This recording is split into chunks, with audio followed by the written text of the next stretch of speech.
innocent victims of the sharp cutting edge of the enemy's military action have learned they can turn to us for help, support, and security. And to the American serviceman, it is equally clear that the battles won with the sharp edge of our own blade are only a beginning.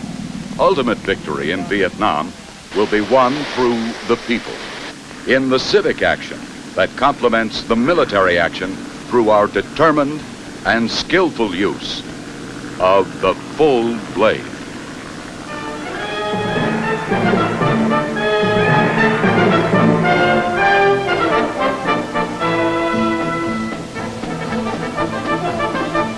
The concept of the full blade became a reality during the rice harvest along the Cong River. A small number of village farmers had asked for help. They knew that in a few nights the Vietcong would come to take what they needed in the form of a rice tax. So the men of the 1st Battalion, 9th Marines, moved inland on an operation called Golden Fleece, a classic example of civic action. On the surface, it might have appeared that this was just another grinding, methodical patrol. But in the coming days, the men of the 9th Regiment would not only save a rice crop, they would challenge more than a decade of communist control with America's first broad employment of the civic action concept in the Far East.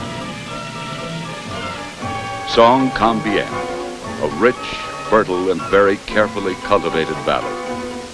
There is a proverb here that says, every inch of earth is an inch of gold.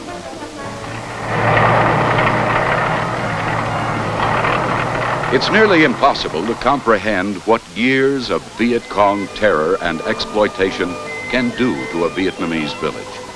One certain side effect is suspicion. Any man who stands in a village street with a rifle over his arm is a man to be feared.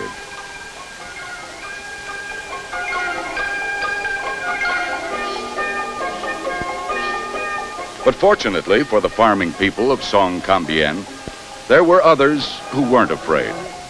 They told what they knew about the Viet Cong hiding places, talked about the enemy's leaders. The cutting edge would come first. Using village guides, Marine patrols would push the Viet Cong out of the valley complex. Then villagers in the area would be brought to a collection point, provided protection in their rice fields during the harvest.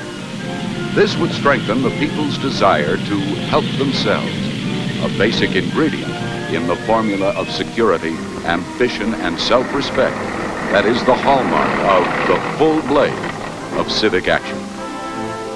As the first combat patrol swept southward through the tributaries of Song Cambien, a theory long held as gospel by the communist capital at Hanoi began to come apart at the seams.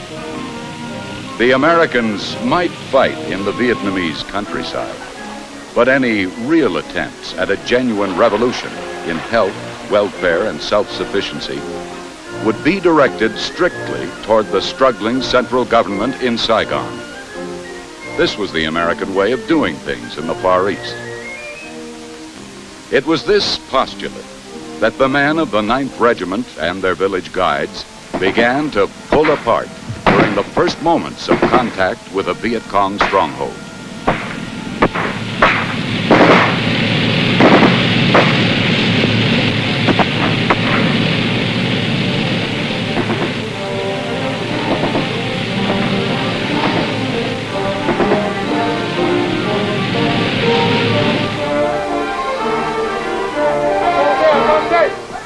This is the benign face of terror in South Vietnam.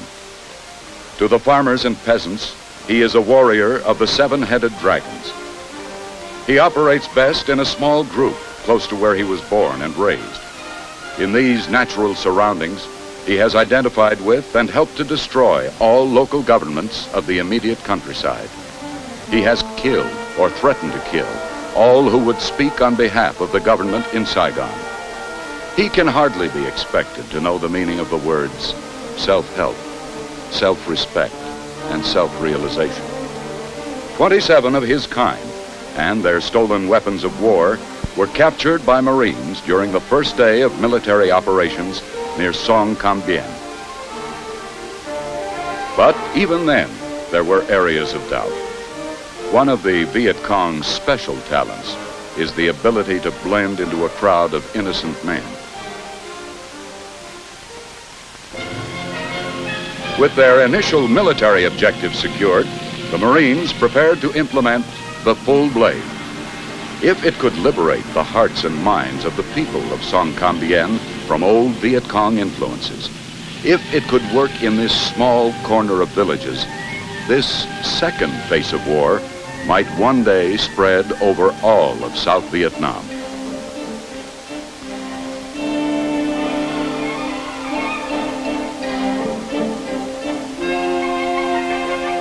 Now it was first things first. Using our immense resources of men, machines, and medical know-how to care for those who were in urgent need of immediate help. An assistance the enemy had neither the capacity nor the desire to extend.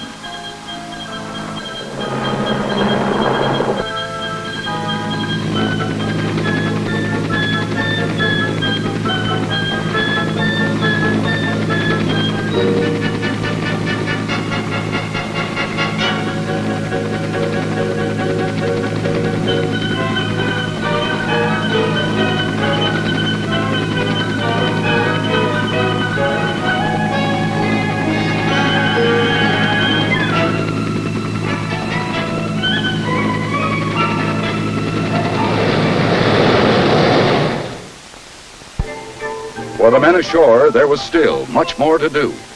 Their deeds in the coming days would demonstrate to the Vietnamese, in fact, that the democracy we take for granted is more than idle political theory. For a people whose very existence depends on the crops they cultivate, the most effective sort of civic action had to be in the fields and rice paddies, where the golden fleece was ready for harvest. This wasn't the time to challenge their ancient methods, to marvel at the crude machinery that has served their hands for hundreds of years. The story of the harvesters and reapers, tools of our 20th century, would come later. The important job was to bring in the crop to safety, away from the still very real threat of Viet Cong attack and direct gangland-style collection of rice tax, a tax that in the past has amounted to as much as 75% of the crop. To bring in the golden fleece of the native harvest, the same amphibious tractors that had carried the American servicemen into military action were used now to implement this phase of the civic action. The people, too, had to be brought in from the fields to the collection point. Here they were given a safe haven, while the diplomats in dungarees brought to a conclusion a people-to-people program that began 10,000 miles away in the homes, churches, and businesses of the United States. They carried out a program which did more than words to dispel the distrust born of years of unfriendly propaganda.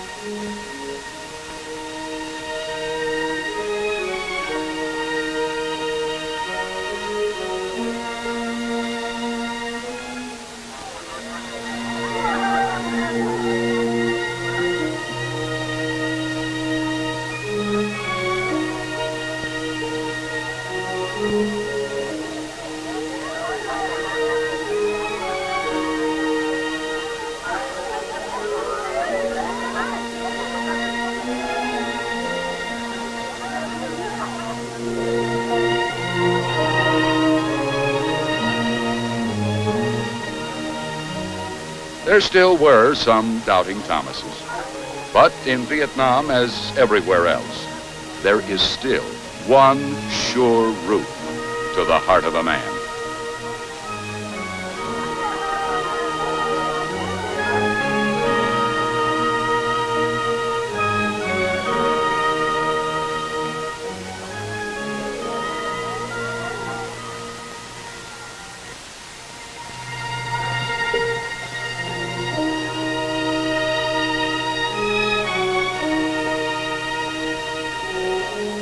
For the little ones, of course, there is no understanding of such words as people to people and political ideologies. But the babies unfold to warmth and kindness and food. And with the responsiveness of all children, their bigger brothers soon decide the people-to-people concept should work both ways.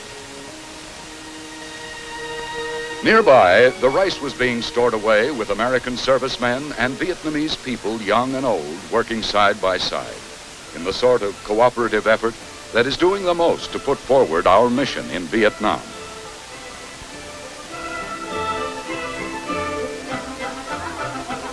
To the Vietnamese, every bit of the crop is vital. The straw of the rice stalks is transformed into the mats on which they sit, the ropes that tie their bundles, the sandals on their feet, even the roofs over their heads. And every single grain of rice is cherished.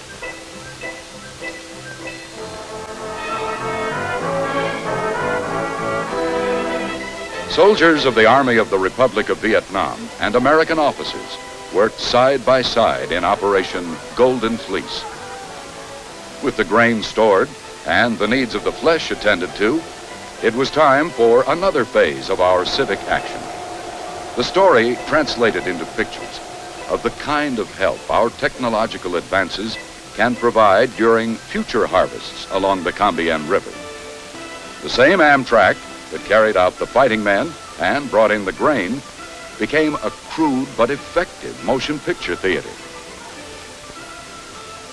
To the men who handed out the pamphlets that amplified the story told by the film, it was clear that the villagers were interested, and our positive action was wiping away the generations-old veneer of distrust and doubt. But whatever the method, whenever the harvest, the rice crop represents life itself to these people of Vietnam. Certainly, no Jason ever found a more truly golden fleece. Operation Golden Fleece was a classic example of combined military and civic action. Its fulfilled aim was to supplement the capabilities, needs, and aspirations of a people, so that one day when we are gone, they will be able to carry on alone.